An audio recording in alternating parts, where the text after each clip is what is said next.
문제 8번 변호사의 보수에 관한 설명 중 옳은 것을 모두 고른 것은 기억. 변호사에게 개정 사건이 처리를 위임하면서 그 보수 지급 및 액수에 관하여 명시적인 약정을 하지 않았다. 보수에 관하여 명시적인 약정을 하지 않았다면 특별한 사정이 없는 한 응분의 보수를 지급할 묵시의 약정은 없는 것으로 봄이 상당하기 때문에 변호사는 수임 사건이 승소로 확정된 때와 동일시할 수 있는 결론이 난 경우에도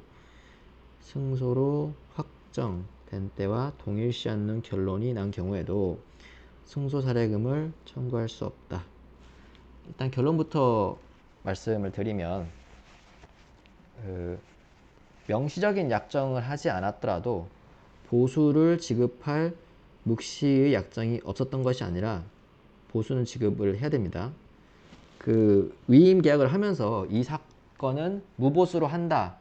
이 정도로 명시적으로 무보수 특약을 했다면 모르겠는데 변호사가 기본적으로 어떤 노력을 투입해가지고 사건을 처리를 했다면 그에 따른 그 보수를 지급하는 묵시적 약정이 있었다고 보는 것이 맞는 것이고, 변호사가 이제 수임한 사건이 승소로 확정될 때와 동일시 않는 결론이 난 경우에는 승소 사례금을 청구할 수 있다고 이제 봐야 되는 건데, 그렇기 때문에 일단은 이 질문 틀린 건데, 이제 변호사랑 이제 의뢰인 사이의 기본적 관계가 변호사가 있고 의뢰인이 있는데, 기본적으로 그 관계가 민법상 위임 관계이기 때문에 이거랑 관련된 이제 그 민법 조문에 의해서 규율을 받거든요.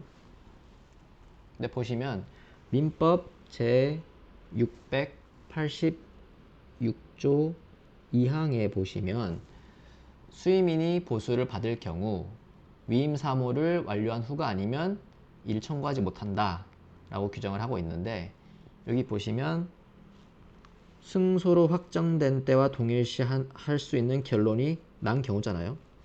그렇기 때문에 위임 사무를 이 경우에는 완료했다고 볼 수가 있겠죠. 그렇기 때문에 이 경우에는 보수를 청구할 수 있다고 봐야 합니다.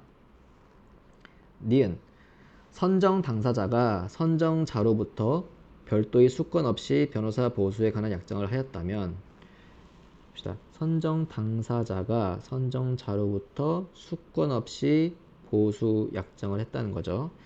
선정자가 이를 추인하는 등의 특별한 사정이 없는 한 선정자에 대해서 효력이 없다. 일단 이 지문 자체는 맞는 지문인데, 이게 처음 보는 용어들이 여러분들한테 있을 수도 있으니까 한번 선정 당사자랑 선정자의 관계에 대해서 간단하게 말씀을 드려볼게요. 이제 선정 당사자가 이제 어떤 사람이냐면, 예를 들어서 뭐 X 뭐라고 해야 될까요? 전철 회사가 있다고 봅시다. 근데 이 회사의 어떤 과실로 인해서 이 전철에 탄 이제 승객들이 피해를 입은 거죠.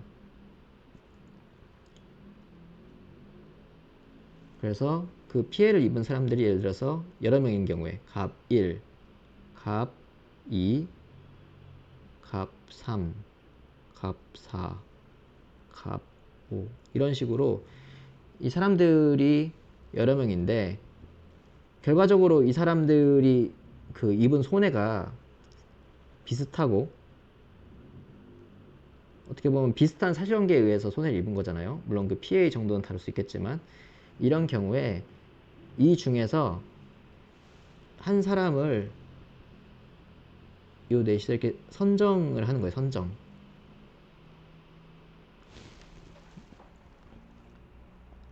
이 선정이라는 게 뭐냐면 일종의 소송 수행권을 이제 수여를 하는 거거든요. 이것도 이제 민소법에서 보시면은 일종의 소송행위라고 이제 볼 수가 있는 건데, 그래서 이 사람을 이제 선정 당사자라고 하는 것이고, 이 사람을 선정한 사람들을 선정자라고 이제 하는 겁니다. 그래서 선정 당사자는 이제 민소법에서 53조 1항에서 이제 규정을 하고 있는데, 공동의 이해관계를 가진 여러 사람, 요 여러 사람을 의미하는 거겠죠. 갑도 포함되는 겁니다. 갑도 포함. 그 가운데서 모두를 위하여, 그러니까 갑 1이 갑 1, 2, 3, 4, 5 모두를 위해서 당사자가 될 한 사람 또는 여러 사람. 이 선정 당사자가 꼭 갑 한 명만 선정을 해야 되는 게 아니라 경우에 따라서는 갑 1, 갑 2 이렇게 두 명을 할 수도 있어요. 일단은 여기서는 갑 1만 선정했다고 보고, 그래서 이렇게 선정을 한 경우에 이 모든 사람들을 위해서 소송을 수행할 당사자로 선출된 자를 이제 선정 당사자라고 하는 겁니다. 여기 그 당사자라고 하지 않습니까? 당사자 하기 때문에 이 사람은 대리인이 아니에요. 그럼 이게 뭔 말이냐 하면, 당사자이기 때문에 판결을 갑 1 명의로 받게 되는 것이죠. 나중에 예를 들어서 변호사는 대리인이잖아요. 변호사 같은 경우는 자기 이름으로 판결을 받는 건 아니죠. 당사자가 따로 있으니까. 그래서 그런 차이가 있는 것이고, 그럼 이제 이 선정 당사자와 관련해 가지고 이 선정 당사자의 그 지위가 어떻게 되느냐에 대해서 이제 좀 논의가 있는데, 기본적으로 이제 원칙은 당사자 본인으로서의 지위가 있다는 거죠. 그렇기 때문에 일체의 소송 행위를 할 수가 있고, 이런 소송 행위에 필요한 사법상 행위를 할 수가 있긴 한데, 이걸 꼭 뭐 예외라고 할 수는 없지만 그래도 이해의 편의상 예외라고 할게요. 소송 대리인과 체결하는 보수약정, 요거는 소송 위임에 필수적으로 수반되는 것은 아니라는 것이 이제 판례 입장입니다. 그렇기 때문에 소송 수행에 필요한 사법상 행위라고 볼 수도 없기 때문에, 선정 당사자 갑을이 요 선정자들인 갑 2, 갑 3, 갑 4, 갑 5로부터 별도의 수권 없이, 예를 들어서 뭐 변호사 A랑 갑을이랑 이렇게 그 보수 약정을 한 경우에, 이 약정이 나중에 요 갑 2, 3, 4, 5 이 사람들이 추인을 하지 않는다면 이 사람들에 대해서도 효력이 없다는 것이 이제 판례 입장입니다. 그래서 이 정도로만 이해하고 넘어가시면 될 것 같아요. 그리고 디귿, 피고의 소송 사건을 수임하면서 성공보수금 약정을 했네요. 여기는. 그리고 그 사건이 일단 양쪽 당사자가 모두 출석하지 않아 취하 간주되었다 하더라도 그 후에 다시 제소가 되었다면 결국 제소자의 소권 행사를 저지한 것으로 볼 수 없어 성공보수금을 지급받을 수 없다라고 되어 있는데, 일단은 그 결론적으로는 틀렸습니다. 어느 부분이 틀렸냐면, 소권 행사를 저지한 것으로 볼 수가 있기 때문에 성공보수를 지급받을 수 있습니다. 그러면 이제 여기서 이제 조금 또 공부를 하셔야 될 부분이, 이게 지금 계속 민소법 쟁점이 같이 나오고 있는데, 양쪽 당사자가 모두 출석하지 않아 취하 간주, 이거를 요걸 한번 지워볼게요. 지우고 이걸 보면 그 민소법 규정을 나중에 여러분들이 다음 학기에 공부를 하실 텐데 민소법 241조에 보시면 당사자 쌍방이 변론기일에 2번 불출석하거나 출석하더라도 변론을 하지 않으면 소가 취하 있는 것으로 간주한다 라고 이제 규정이 있거든요.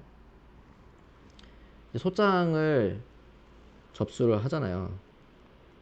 소장 접수 하면은 뭐 구체적인 건 조금 건너뛰고 이제 기일이 잡힌단 말이에요. 그래서 기일 1회, 기일 2회 이렇게 잡히는데 예를 들어서 지금 이 사건이 갑이 을을 상대로 어떤 청구를 하는 건데 기일 1회에도 갑이 안 나왔고 2회 1도 안 나왔고 2회에도 안 나왔고 둘 다 안 나왔다는 거지. 결과적으로는 이 경우에는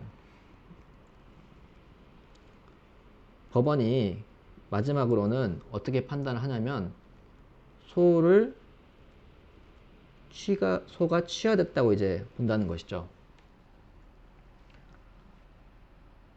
이게 이제 여러분들이 알아야 되는 조문인데,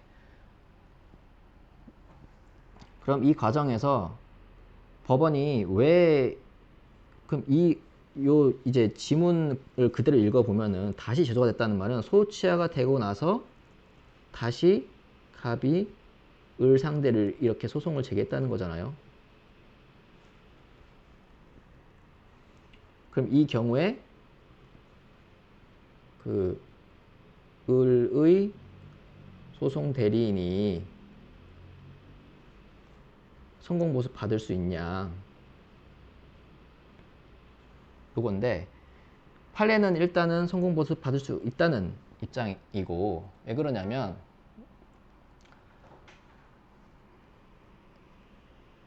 이렇게 쌍불취하가 되는 경우에 결국 을이 입장에서 보면은 이렇게 기일이 잡히는 과정에서 계속 이 응소자인 을이나 그 대리인, 뭐 을이 대리인이 예를 들어서 변호사 B라고 하면은 둘 다 그 기일에 맞춰서 나름대로 노력을 한다는 거예요. 노력을. 왜냐면 예를 들어서 첫 번째 기일에 을이 이렇게 안 나왔다고 해서 을 입장에서 다음 기일을 준비를 할 때 갑이 안 나오겠지? 그러니까 나도 준비 안 해야지. 나도 안 나가야지. 이렇게 생각을 하면서 아무것도 안 하진 않을 거란 말이에요. 그렇기 때문에 어떻게 보면 이 과정에서 노력이 있단 말이에요. 그렇기 때문에 이 부분에 대한 것을 인정을 해줘야 된다고 이제 판례가 봤던 거죠. 따라서 이렇게 쌍불취하가 돼가지고 쌍불취하가 된 경우에는 그 성공보수금을 지급받을 수 있다고 보는 것이 판례입니다. 이 정도로 보시면 될 것 같고, 리을 변호사에게 사무를 위임하면서 착수금을 같은 날 지급하기로 약속, 사무를 위임, 착수금을 같은 날 지급받기로 약속했다면 변호인 선임 신고서를 조사기관에 제출하지 않았더라도 착수금 및 청구권은 위임계약과 동시에 발생한다. 이게 중요하네요. 이거는 맞는 말이죠. 왜냐하면 변호사가 선임 신고서를 제출하는 것과 별도로 그 변호사가 이제 의뢰인에 대해서 갖고 있는 착수금 청구권은 위임계약과 동시에 발생을 하기 때문에 이 지문은 맞는 것으로 처리하면 되겠습니다. 그래서 옳은 것을 모두 고르라고 했으니까 니은, 리을 해서 4번 고르시면 되겠죠.